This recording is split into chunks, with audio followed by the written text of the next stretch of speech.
Subscribe कीजिए असंग देव जी के YouTube चैनल को और नए नए वीडियो सबसे पहले देखने के लिए बेल आइकन को दबाना ना भूलें। बारंबार सतगुरु दर्शन दीजो आवे में, बारंबार सतगुरु दर्शन दीजो आवे में। बारंबार सतगुरु दर्शन दीजो आवे में। बारंबार सतगुरु दर्शन दीजो आवे में। मेहतवाड़ा की धरती महान है।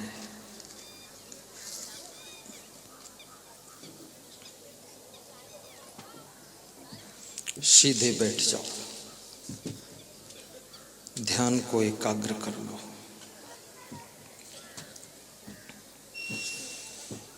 हंसा प्यारे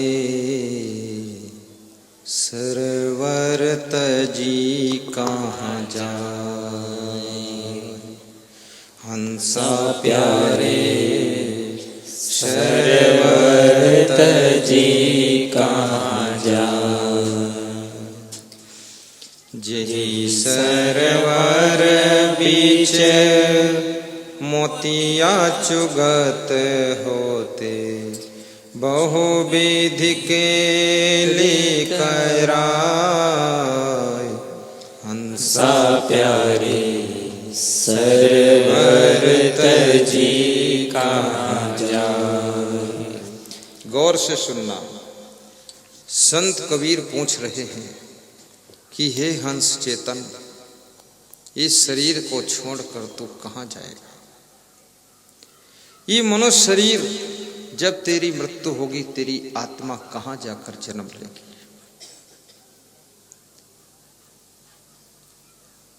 आपके कर्मों के प्रभाव से आपका अगला जन्म निर्धारित होता है।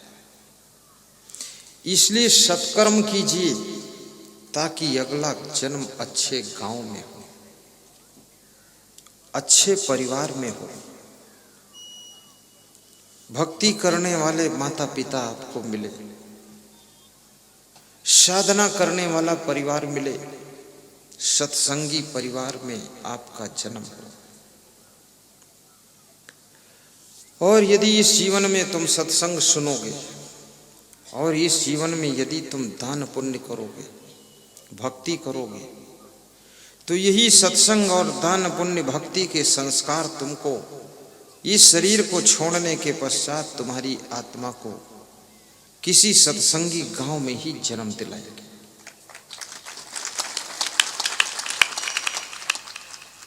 और ये भी कहना कि मेरा जन्म गुरु जी से प्रार्थना करना कि मेरा जन्म हो तो भारत देश में हो, और भारत देश में भी हो तो मध्य प्रदेश में हो, और मध्य प्रदेश में हो तो सीहोर जिले में हो, और सीहोर में हो तो उस गांव में हो जिस गांव में गुरुजी आकर सत्संग करते हों, तो मेहतवाड़ा के आसपास में हो।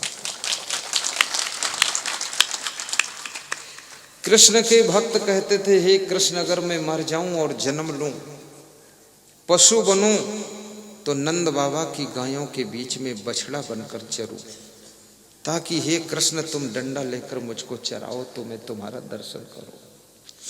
और मर करके चिड़िया बन जाऊं तो यमुना के किनारे कदम के वृक्षों की डाल पर घोंसला बना करके रहूं, और तुम जब यमुना नदी के पास आओगे, कदम के वृक्ष पर डाल पर बैठ करके बांसुरी बजाओगे, तो तुम्हारा हम चिड़िया बनकर भी दर्शन करेंगे। और यदि हम मनुष्य के रूप में पैदा हों तो गोकुल में मेरा जन्म हो, ग्वाल बाल बन करके तुम्हारे साथ में गैया चराऊं, लेकिन कृष्ण मैं तुम्हारा दर्शन पाऊं। ऐसा होना चाहिए। ऐसे गांव में आपका जन्म हो। जी सरवर बिच मोतिया चुंगत होते, बहुविधि केली कराए। जिस शरीर रूपी सरोवर में तुम मोती चुग रहे थे, बहुत प्रकार से खेल और क्रीड़ा कर रहे थे, आज वो शरीर को छोड़कर ये आत्मा विदा हो चुकी है। जब मनुष्य की मृत्यु होती है, देखिए मृत्यु से हर व्यक्ति डरता है, लेकिन कबीर साहब ने कहा है कि जही मरने से जग डरे, मेरे मन आनंद, और कब मरी हूँ कब पाई हूँ पूर्ण परमानंद। मैंने सुना है संत श्री करुणा सागर साहब ने जीवित समाधि यहाँ लिया है, बात सत्य है। और ये भी सुना है कि जीवन साहब ने भी जीवित समाधि लिया है, ये भी बात सत्य है। हर आदमी मृत्यु से डरता है, लेकिन उन्होंने मृत्यु का आलिंगन किया है, मृत्यु का आवाहन किया है, और मृत्यु को गले से लगाया है, मृत्यु को निमंत्रण देकर बुलाया है, और जीवित ही समाधि में बैठ गए कि अब ऊपर से मिट्टी गिरा दो, मैं अब संसार से विदा हो रहा।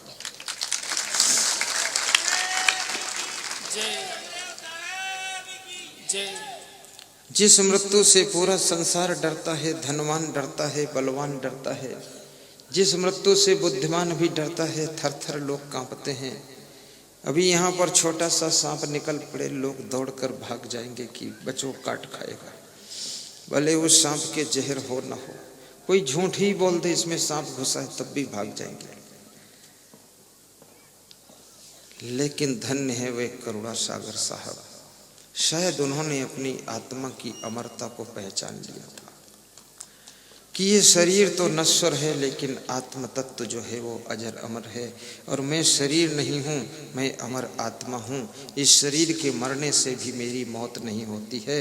ये शरीर तो हमारे शांति में बाधक है, अब इस शरीर को मैं शांत कर देता हूँ, अब आत्म तत्व में मैं लीन हो जाता हूँ, इसलिए समाधि प्राप्त कर लिया।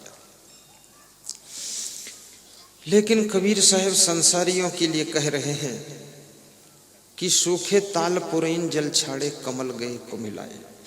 जब तुम्हारी वृद्धावस्था आ जाती है तो शरीर रूपी सरोवर सूख जाता है।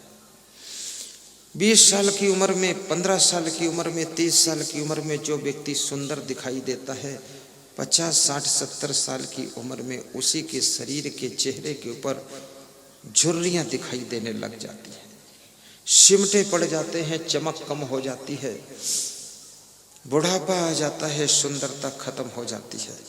तो साहब कहते तालाब सूख गया, अर्थात शरीर सूख गया। सूखे ताल पुरैन जल छाड़े, पुरैन जो कमल के फूल के पत्ते होते हैं, जिन पर लोग पहले भोजन भी खाया करते थे, वो पत्ते भी जब तालाब सूख जाता है तो जल से वो अलग हो जाते हैं, वो भी सूखने लग जाते। तो ये खाल जो है, मनुष्य की त्वचा जो है, ये पुरैन का पत्ता ही है, कमल के पत्ते हैं, ये भी सूख जाती है। सूखे ताल पुरैन जल छाड़े, कमल गए को मिलाए। और कमल जैसा सुंदर चेहरा भी कुमला जाता है, मुरझा जाता है। और बुढ़ापा आने पर कितना ही सुंदर व्यक्ति जवानी में रहा हो, लेकिन उसकी सुंदरता भी समाप्त हो जाती है। इसलिए कुछ ऐसे विचार करो जिससे बुढ़ापा जल्दी ना आए। और जो लोग चाहते हैं कि बुढ़ापा जल्दी ना आए, उनके लिए एक फार्मूला आज बता देता हूँ, कैसे तुम बूढ़े जल्दी नहीं होगे। बस भोजन कम खाया करो तो बुढ़ापा जल्दी नहीं आएगा। नंबर 2, धूप का सेवन किया करो तो बुढ़ापा जल्दी नहीं आएगा। और नंबर 3, पानी ज़्यादा पिया करो तो बुढ़ापा जल्दी नहीं आएगा। और नंबर 4, जोर जोर से हंसा करो तो बुढ़ापा जल्दी नहीं आएगा।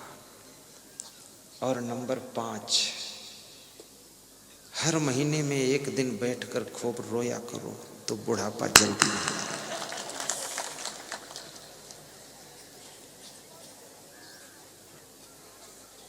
ये महिलाएं हर महीने में 2-3 बार रो लेती, इसलिए जल्दी बूढ़ी नहीं होती।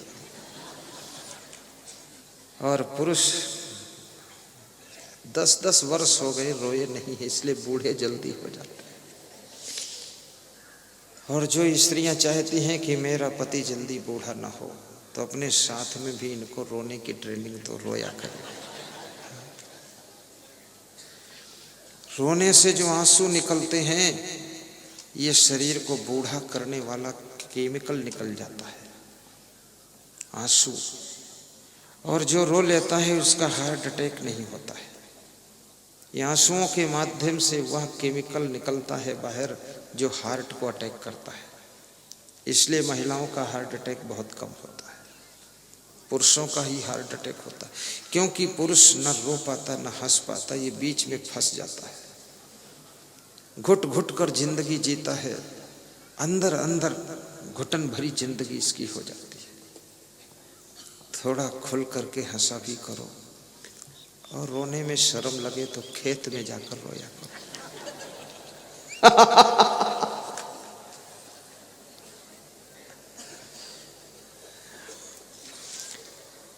आंसुओं की धारा से अचमन होगा, जिस दिन सफल मेरा जीवन होगा, जिस दिन गुरु जी तेरा दर्शन होगा, उस दिन सफल मेरा जीवन होगा।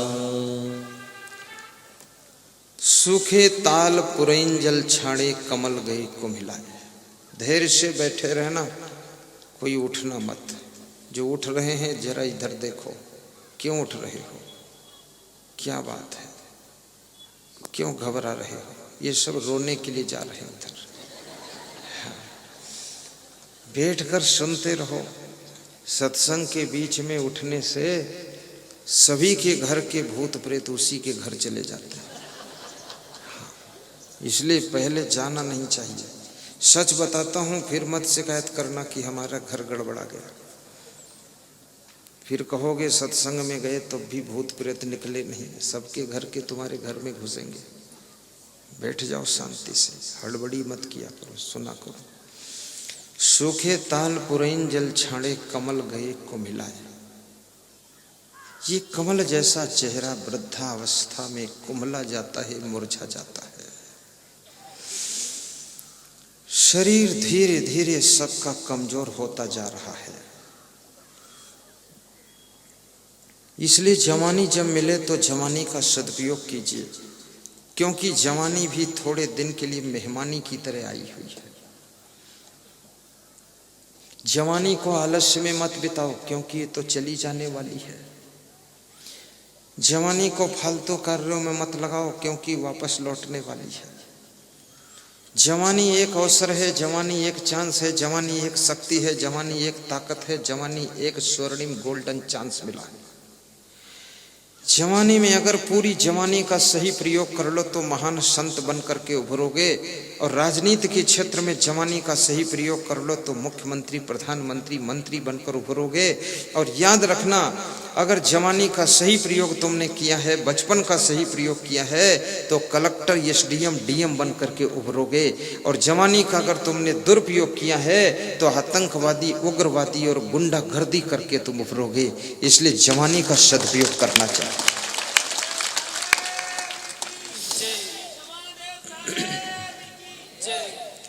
जवानी की विचित्र बात है, जब जवानी आती है तो ये साथ में बड़ी खुराफात भी लेकर आती है। जवानी आने पर जोश भी ज़्यादा आता है, क्रोध भी ज़्यादा आता है, गुस्सा भी ज़्यादा आता है, नींद भी ज़्यादा आती है, आलस्य भी ज़्यादा आता है। और जवानी अवस्था में आदमी का अभिमान भी जगता है। शरीर में ताकत होती है, ऐंठ कर चलता है। और गर्दन जब तुम ऐंठ कर चलते हो, गांव के लोग सोचते कभी दांव मिलेगा तो पूरी गर्दन ऐंठ दूंगा। इसलिए कभी गांव में ऐंठ मत दिखाना, नहीं तो दांव पाने पर गांव वाले पूरा ऐंठ देते हैं, तिकड़म में फंसा देते हैं। जवानी आए लेकिन अहंकार को आने मत देना। जवानी आए पर वासना में अपने को डूबने मत देना। जवानी आए लेकिन आलस्य में मत सोते रहना। और जवानी आए तो इसको अच्छे कार्यों में लगा देना। कल मैंने अपने संत से पूछा कि संत होने के बाद बहुत से संत विकास नहीं कर पाते, उसका कारण क्या होता? वो संत खड़ा हो जाए तो ये बोला उसका सबसे बड़ा कारण है कि आलस्य भी एक बहुत कारण है, कहना चाहिए, ऐसा बोल रहा था। फिर बोला दूसरा कारण ये कहना चाहिए कि संत इसलिए भी विकास नहीं कर पाता है क्योंकि संत महात्मा जो होता है वो निश्चिंत हो जाता है तो वो सोचता क्या जरूरत है, कुछ भी करो तो भी माल वही मिलना है खाने को, तो फिर पड़े रहो मस्त, तो विकास नहीं कर पाता है। फिर उसने बताया दूसरा कारण क्रोध भी आता है। देखिए साधु होने के बाद सावधान न रहो तो अकड़ जाती नहीं, क्रोध भी नहीं जाता है, अहंग भावना अंदर भरी रहती है, और क्रोध भी ऐसा रहता है गर्मा गर्म पकौड़ी जैसे। और जब साधु क्रोध को जीतता है, काम वासना को जीतता है, जब साधु अभिमान को मारता है, जब साधु लोभ को भी मार देता है, आलस्य को हरा देता है, तो वो साधु बहुत ऊंचाई की साधना को छू लेता है। और साधु जीवन में विकास करना बहुत सरल है, बहुत सरल, क्योंकि इसमें कोई लफड़ा नहीं है। न घर गाड़ी, न धन गाड़ा, न घर भैंस, न चुकरे पाड़ा परा, धुरंधर निर्भय सोवे, न घर तिरिया, न बालक रोवे। अब इसके पास में तो कोई लफड़ा है भी नहीं, जैसे हम लोग संत हैं। अब कोई नशा व्यसन भी नहीं है, कोई खुराफात नहीं, कोई आदत नहीं, कोई बात नहीं, और घर परिवार की कोई टेंशन नहीं, चिंता नहीं, क्योंकि परिवार से तो अलग ही हो गए, माता पिता से भी सब झंझट खत्म हो गया। अब वो सब जल्दी जल्दी मर के परलोक भी चले गए। बोले तुम साधु बनने जाओगे तो हम परलोक जाएंगे, तो हमने कहा जाइए, वो भी सब निपट गए। अब अकेला जीवन है, अकेला लाइफ है, तो इसमें क्या है? जितनी शांति से हम रहेंगे, जितनी ऊंची तपस्या करेंगे, जितनी साधना करेंगे, ये प्रवचन कोई किताबों में नहीं लिखा हुआ है, ये प्रवचन कोई शास्त्र में नहीं लिखा हुआ है, ये मन की निर्मलता के द्वारा, मुखार बिंद के द्वारा जो शब्द निकलते हैं किसी गुरु कृपा के माध्यम से, वही शब्द प्रवचन का रूप ले लेते हैं और लोगों के आचरण को धोकर साफ कर देते हैं।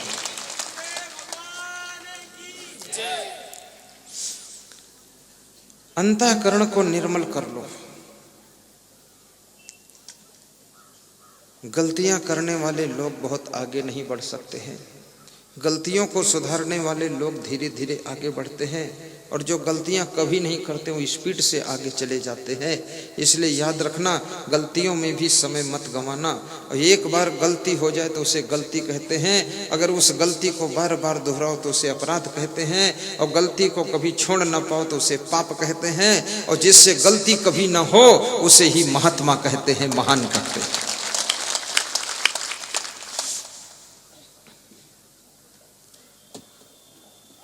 अगर गलती रुलाती है तो राहें भी दिखाती है।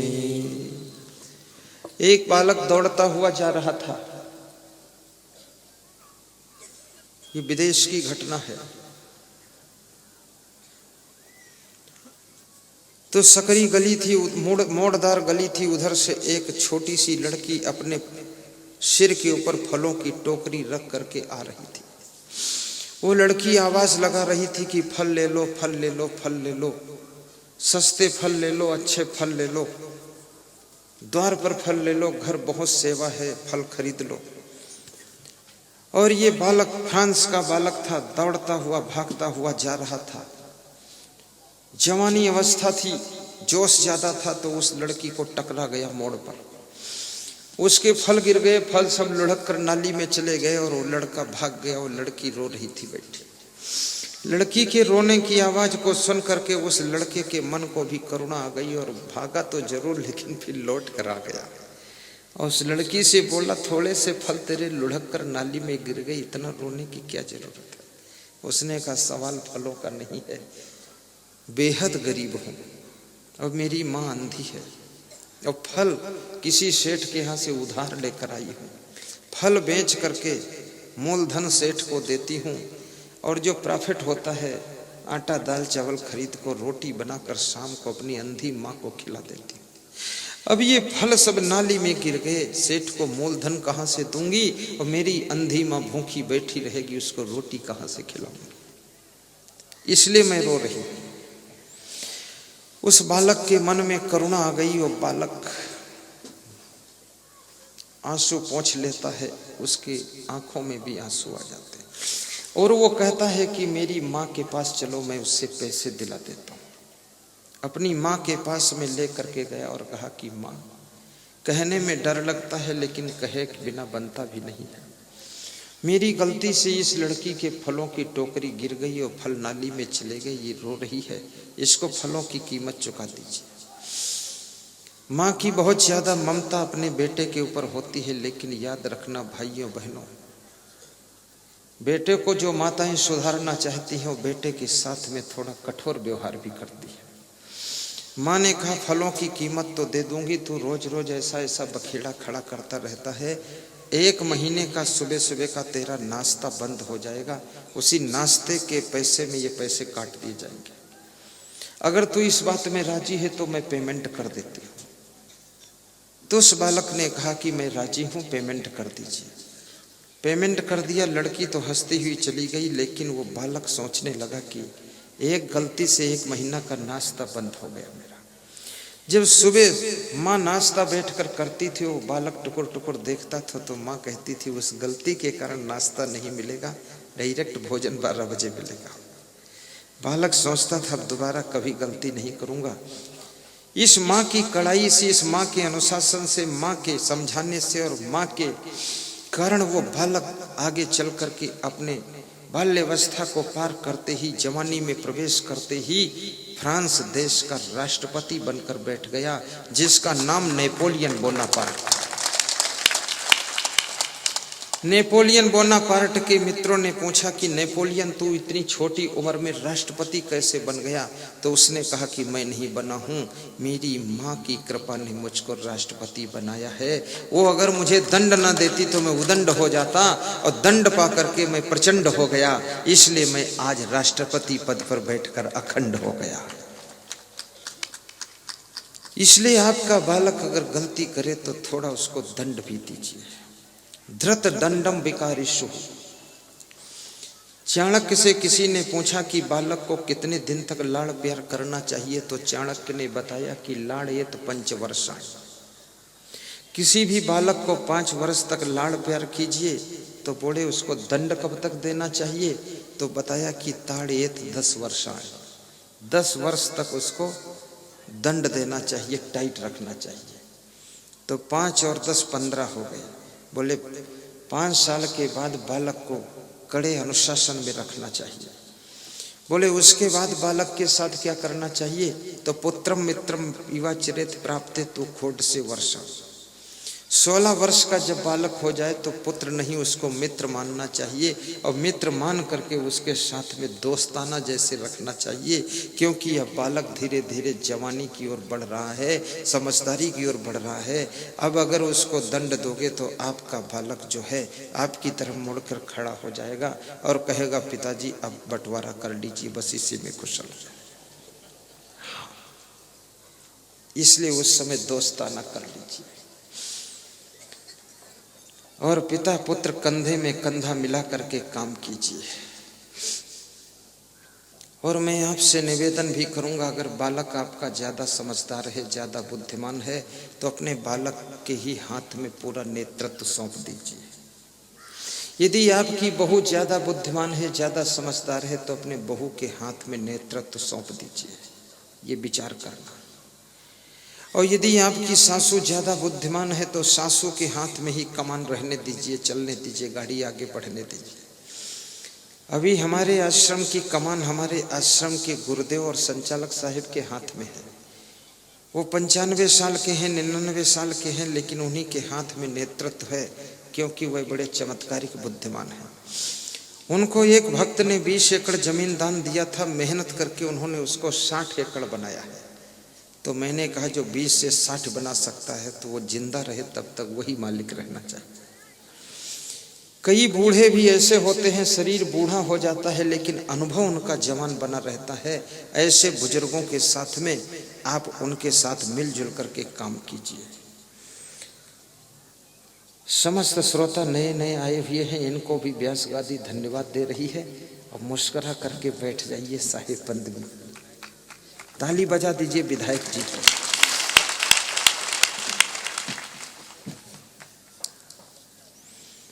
आष्टा विधानसभा क्षेत्र के विधायक श्री रघुनाथ सिंह जी मालवी का आगमन हुआ है। कमाल है, कमाल है। खड़े हो जाएं विधायक साहब।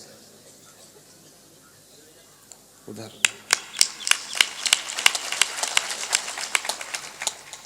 जोर से ताली बजाओ।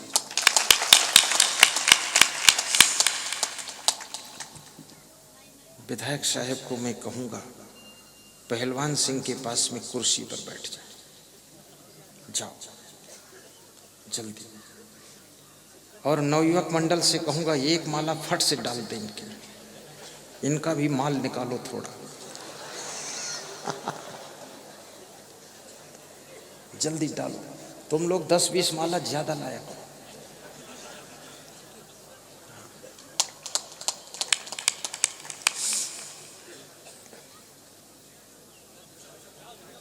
पहनाओ, ताली बजा दो। विधायक जी के 2-3 साथी भी वहां बैठ जाएं, कुर्सी खाली है। जाओ हरे कुर्ता वाले, तुम्हारे कुर्ते का कलर अच्छा है, लाल कुर्ता तुम्हारा। जाओ बस बैठे रहना, कोई घबराना मत। थोड़ा ब्रेक तो लग ही जाता है। कोई विधायक आ जाए तो थोड़ा ध्यान देना पड़ता है, नहीं वो सोचेगा हमको कीड़ा मकोड़ा समझ के छोड़ दिया। हाँ, इसलिए थोड़ा ब्रेक ले लेता हूँ। कभी राम बन के कभी श्याम बन के चले आना, प्रभु जी चले आना। कभी राम बन के कभी श्याम बन के चले आना, प्रभु जी चले आना। कबीर बन के महावीर बन के चले आना, प्रभु जी चले आना। कबीर बन के महावीर बन के चले आना, प्रभु जी चले आना। कभी राम बन के कभी श्याम बन के चले आना, प्रभु जी चले आना।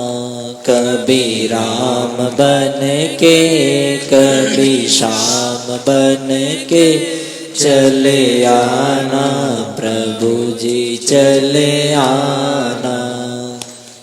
तुम्हें क्षमा रूप में आना, तुम क्षमा रूप में आना। ज्ञान साथ लेके ध्यान साथ लेके चले आना, प्रभु जी चले आना। ज्ञान साथ लेके ज्ञान साथ लेके चले आना, प्रभु जी चले आना। कभी राम बन के कभी श्याम बन, सब गाइए, भाव से गाइए। आना प्रभु जी चले आना। कभी राम बन के कभी श्याम बन के चले आना, प्रभु जी चले आना। तुम्हें कबीर रूप में आना, तुम कबीर रूप में आना। शुद्धि साथ लेके बुद्धि साथ लेके चले आना, प्रभु जी चले आना। गाइए बेटियों, सब गाइए। बुद्धि साथ लेके शुद्धि साथ लेके चले आना, प्रभु जी चले आना। कबीर बन के महावीर बन के चले आना, प्रभु जी चले आना। कबीर बन के महावीर जय हो मनोहर बन साहब। के चले आना जय हो। प्रभु धन्य हो जी महात्मा। चले आना। तुम गणपति रूप में आना, तुम गणपति रूप में आना। रिद्धि साथ लेके सिद्धि साथ बहुत सुंदर। लेके चले आना प्रभु जी चले आना। रिद्धि साथ लेके सिद्धि साथ लेके चले आना प्रभु जी चले आना। कबीर बन के महावीर बन के चले आना प्रभु जी चले आना। कभी राम बन के कभी श्याम बन के चले आना प्रभु जी चले आना। बोलिए सदगुरु भगवान की जय। व्यास गादी आष्टा विधानसभा क्षेत्र के विधायक श्री रघुनाथ सिंह जी मालवीय को धन्यवाद दे रही है।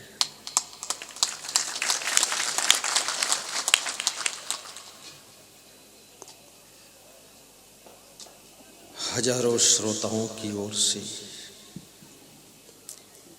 उन्हें ये आशीर्वाद प्राप्त हो। आपकी द्वारा चुने हुए वो विधायक सरल व्यक्ति चुपके से आकर नीचे बैठ गए थे कि गुरुदेव को डिस्टर्ब ना हो। उनके साथ में आए हुए सभी साथियों को भी हम धन्यवाद देते हैं। धन्य हो आप लोग। कभी आष्टा भी बुलाना। वो सोच रहे होंगे धीरे धीरे फंसा लेंगे हमको। मेरा तो वही काम ही है। हम तो ये सोचते हैं कि जगह जगह सत्संग हो तो सबको धीरे धीरे सत्संग सुनने को मिले। इसमें ऐसे बहुत लोग हैं जिनको पहली बार दर्शन हुआ है। ये मेहतवाड़ा वालों की कृपा से हुआ है। टीवी में देखते थे, यूट्यूब में देखते थे, मन में नहीं सोचते थे। कल मैं श्री राजेंद्र सिंह रावत मेहतवाड़ा, रायसेन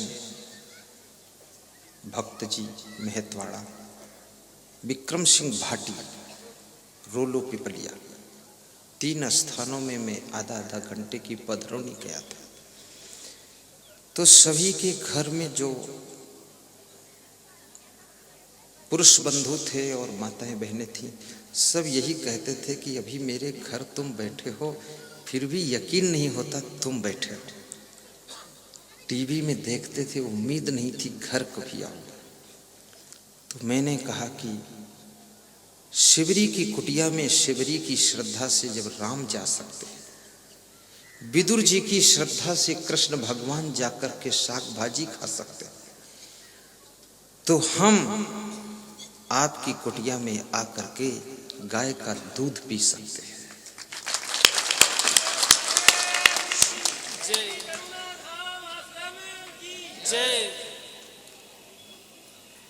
बड़ी प्रसन्नता ये हुई मुझे कि आज इस समागम में जगह की बहुत बड़ी कमी हो गई।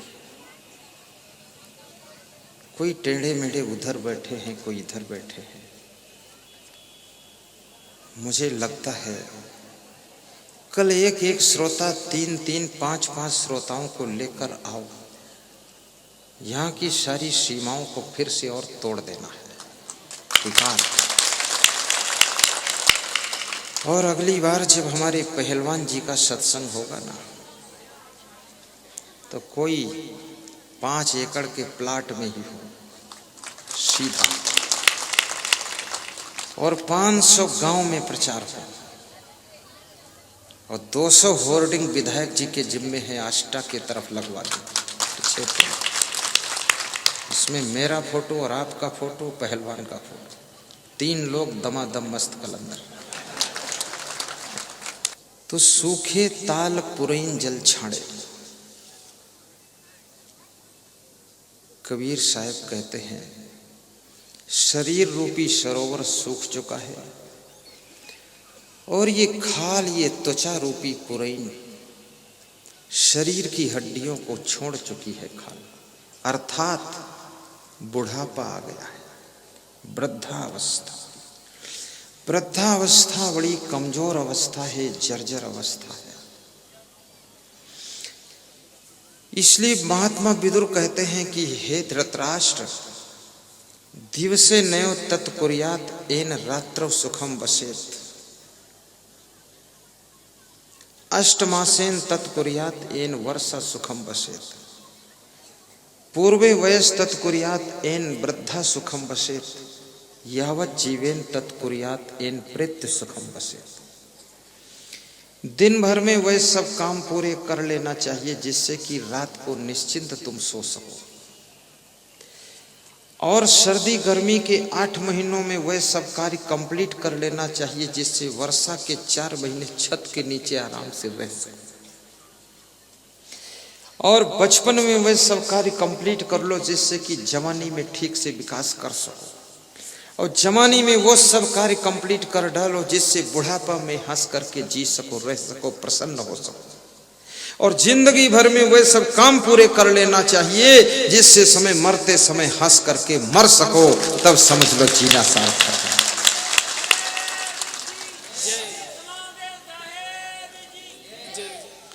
कितने लोग ना हंस करके जी सके, ना हंस करके मर सके, सारी जिंदगी उलझन में बीत गई, टेंशन में बीत गई, तनाव में बीत गई।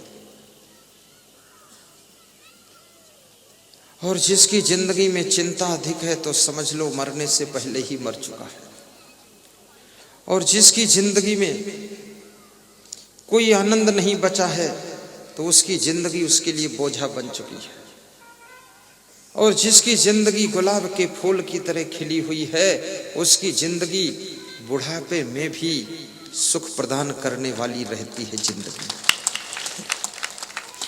जिसकी जिंदगी में बंदगी आ जाती है उसकी जिंदगी की गंदगी निकल जाती है, और जिसकी जिंदगी में बंदगी नहीं आती है उसकी जिंदगी में गंदगी आकर भरी रह जाती है, और जहां जिंदगी में गंदगी रहती है वहीं पर दुख द्वंद्व कलह कलेश रहता है, और जहां जिंदगी में गंदगी दूर हो जाती, बंदगी आ जाती है, वहीं सुख शांति और आनंद की लहरें उठने लग जाती है।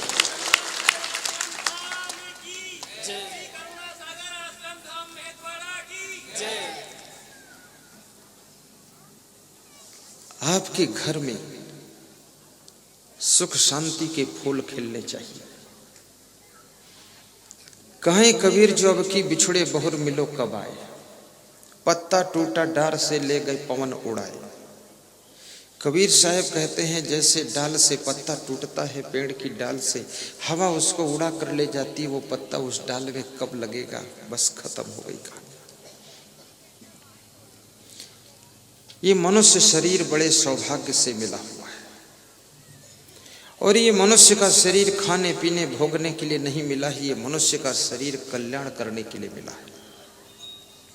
येषाम न विद्या न तपो न दानम न चापशीलम गुणो न धर्मा ते मृत्यु लोके भूय भार भूता मनुष्य रूपेण मृगाश्चरन्ति। आहार निद्रा भय मैथुनानि सामानि चैमानि नृणाम पशूनाम ज्ञानम नृणाम अधिको विशेषो ज्ञाने नहीं न पशु भी समाना।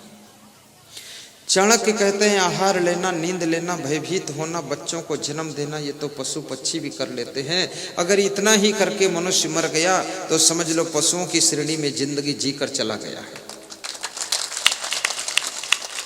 क्या कहें अहबाब क्या कार्य नुमाया कर गए, बीए किया नौकर हुए पेंशन मिली और मर गए, इसके अलावा कुछ भी नहीं कर गए। तो ये तो पेट और पेटी, बेटा और बेटी का ही काम हो पाया, अपनी आत्मा के कल्याण का इसमें कोई काम ही नहीं हुआ है।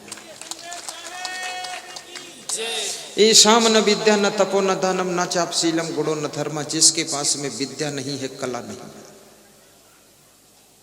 इसलिए विद्याएं भी सीखिए, कलाएं भी सीखिए। कला विहीन व्यक्ति की जिंदगी में कलह कलेश ही बना रहता है, और जो कलाकार हो जाता है उसका कलह कलेश कम हो जाता है। और अपनी कलाओं का प्रयोग भी कीजिए। कहते हैं राम में 14 कला थी, कृष्ण में 16 कला थी, और शंकर जी के डमरू में 64 गुण थे। आज आदमी की खोपड़ी में 64 गुण नहीं, शंकर जी के डमरू में 64 गुण थे। आदमी के रोया रोया में अवगुण भरा हुआ है। मेरा अवगुण भरा शरीर प्रभु कैसे तारोगे। सूरदास ने लिखा है कि प्रभु मेरे अवगुण चित न धरो। हे प्रभु मेरे में बहुत अवगुण है, आप इसको ध्यान न दीजिए, तार दीजिए बस। सूरदास ये कह रहे हैं। और उदाहरण दे रहे हैं कि एक नदिया एक नार कहावे मैलो नीर भरो।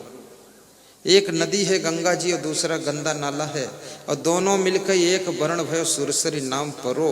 प्रभु मेरे अवगुण चित न धरो। गंदे नाला का पानी जब गंगा जी में मिल जाता है तो उसका नाम भी देव नदी गंगा नदी कहा जाता है, फिर उसे गंदे नाले का जल नहीं कहा जाता है। ऐसे मैं तो गंगा नाला हूँ, गंदा नाला हूँ, आप तो गंगा जल हैं प्रभु, अपने में मिला लीजिए, हमको गंगा जैसा पवित्र गंगा जी ही बना लीजिए। प्रभु मेरे अवगुण चित न धरो। एक नदिया एक नारे कहावे मैलो नीर भरो।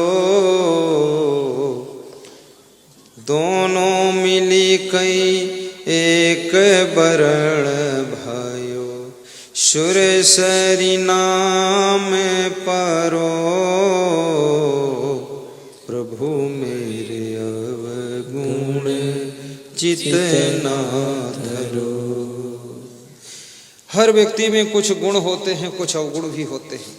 यदि उसके गुणों को देखोगे तो उसकी तरफ तुम्हारा प्रेम बढ़ जाएगा, यदि उसके अवगुणों पर ही ध्यान रखोगे तो उससे तुम्हारी नफरत बढ़ती चली जाएगी। आपकी पत्नी में भी कुछ गुण हैं, कुछ अवगुण भी हैं। अगर गुण देखोगे तो उसको धन्यवाद दोगे, अवगुण ही देखते रहोगे तो उससे वाद विवाद करते रहोगे। इसलिए याद रखना, अगर कोई अवगुण न रह गया होता तो यहाँ जन्म ही न होता, मोक्ष ही हो जाता। कुछ अवगुण था इसीलिए जन्म हुआ है। इसलिए धीरे धीरे अवगुणों को दूर करने की कोशिश कीजिए, लेकिन अवगुणों के कारण याद रखना कहीं ऐसा न हो जिंदगी में तुम्हारे संबंध भी छूट जाए। अवगुणों को हटाइए, लेकिन अपने आप को संभालिए। अवगुण मुझ में हजार हैं, तू सद्गुण की खान। शरण आए की लाज रखो, हे सद्गुरु भगवान। मेरा अवगुण भरा शरीर प्रभु कैसे तारोगे। मेरा अवगुण भरा शरीर प्रभु कैसे तारोगे। बार बार आने जाने में, बार बार आने जाने में, कर्मों के ताने बाने में, कर्मों के ताने बाने में, धन संपत्ति के अफसाने में, धन संपत्ति के अफसाने में, मेरी उलझ गई तकदीर प्रभु कैसे तारोगे।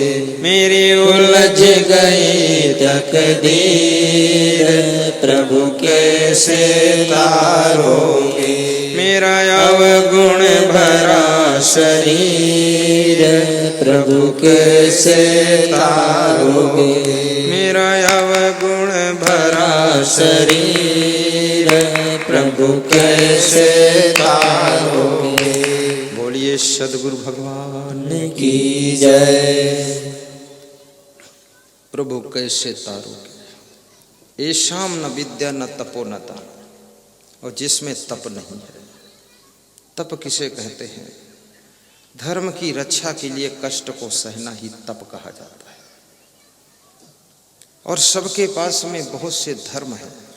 पिता का धर्म, माँ का धर्म, बहन का धर्म, बेटी का धर्म, बहू का धर्म, पुत्र का धर्म, चाचा का धर्म, ड्राइवर का धर्म, संत का धर्म, गुरु का धर्म, विधायक का धर्म, नेता का धर्म, मुख्यमंत्री का धर्म, सबके साथ में अनेक धर्म की जिम्मेदारी जुड़ी हुई है। उस धर्म को निभाने के लिए जो कष्ट सहना पड़ता है उसी का नाम तप कहा जाता है।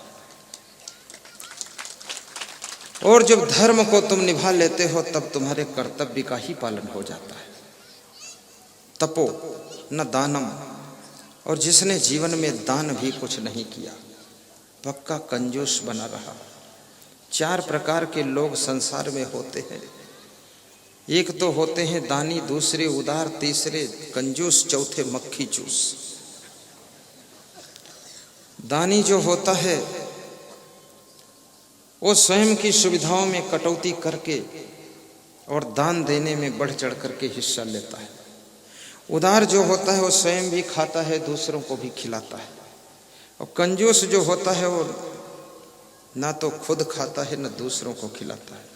और मक्खी चूस जो होता है उससे भी खतरनाक होता है। एक हलवाई था, उसके जलेबी के जलाव में शक्कर में मक्खी गिर गई। उस मक्खी को उठाकर उसकी मुंडी पकड़कर चूस लिया और कहा कि इसकी अगर फेंक देता तो शक्कर खराब चली जाती, तो चूस लिया। उसका नाम मक्खी चूस है। तो मक्खी चूस तो कभी नहीं बनना चाहिए। कंजूस भी मत बनो, क्योंकि आज जो तुमको धन मिला है, पद मिला है, अधिकार मिला है, जो पावर मिला है, ये सदैव परमानेंट आपके पास में रहने वाला नहीं। इस संसार में सब कुछ परिवर्तन होता रहता है। शासन बदलता है, प्रशासन बदलता है, अधिकारी बदलते हैं, विधायक बदलते हैं, मुख्यमंत्री बदल जाते हैं। लेकिन याद रखना, जब मुख्यमंत्री का पद मिल जाए, पावर मिल जाए, तो ऐसे ऐसे काम करके जाओ कि तुम्हारे न रहने के बाद भी दुनिया के लोग तुम्हें याद करें और मन से कहें कि वास्तव में मुख्यमंत्री शिवराज सिंह चौहान बहुत अच्छा था। बदलाव तो होता ही है, लेकिन लोग याद करें। तुम गांव से अगर मर भी जाओ तो भी गांव के लोग कहें कि वाह, वो आदमी बहुत अच्छा था, वो जो पहलवान सिंह था, क्या दिलावर आदमी था। गुरुदेव से भी प्रेम रखते थे, सत्संग कराना चाहते थे। शरीर से तो सभी लोग मरते हैं, लेकिन याद रखना, अपने सत्कर्मों के द्वारा वे सबके दिलों में बहुत वर्षों तक जिंदा रहते हैं।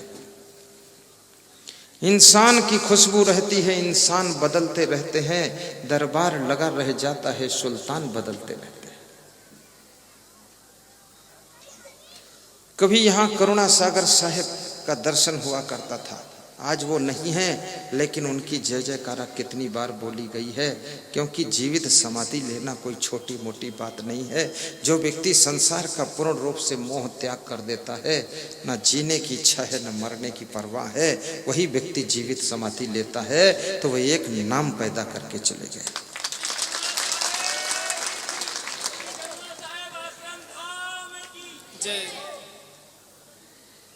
और जिन्हों को उनकी सेवा करने का मौका मिला है वह सब सौभाग्यशाली लोग हैं।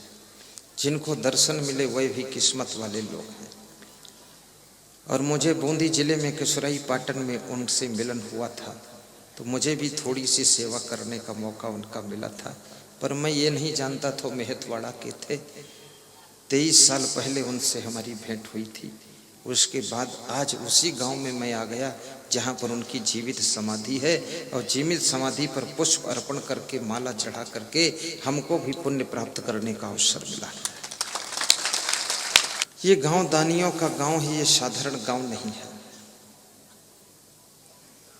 भाइयों और बहनों, श्री राम मंदिर 1.25 करोड़ की लागत से निर्मित हुआ है। यहाँ पर एक गांव वालों ने दान का सहयोग कर करके और बाहर से भी दान ला करके श्री राम मंदिर का निर्माण किया है।